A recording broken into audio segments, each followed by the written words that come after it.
Hi, hello guys. Medyo na-stress na ako guys.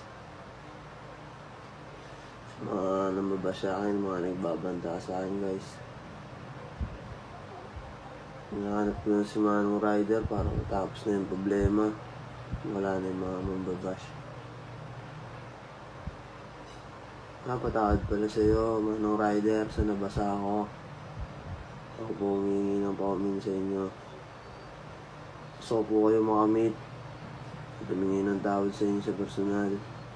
Yung nagawa ko. Tawarin niyo po ako.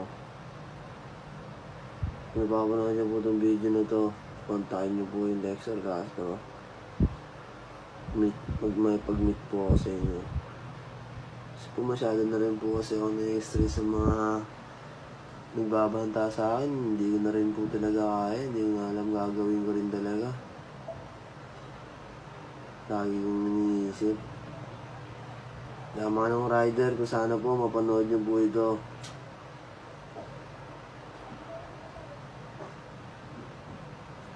Mapanood niyo po itong video na to. Kaya comment po kayo dyan.